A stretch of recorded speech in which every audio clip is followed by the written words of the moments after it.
Hi guys, welcome to How to Maximize. In this video, I will show you how to stop navigation menu on Shopify.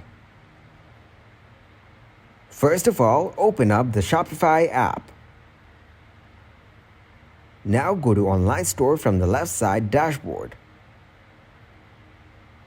Open up your store and find the navigation option. If you don't find it here, then go back to the Shopify page.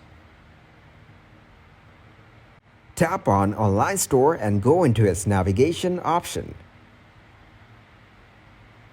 After opening the navigation, you find the menu block in here. There are two types of menus, footer menu and main menu. Click on the main menu and you can see the menu items. And you can add more menu items here. Or you can delete or edit the existing items from the menu. Click on Add Menu Item. Give a name to the item and add its link.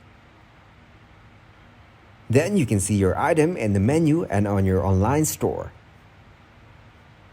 Thanks for watching, and please leave a like, subscribe, and share.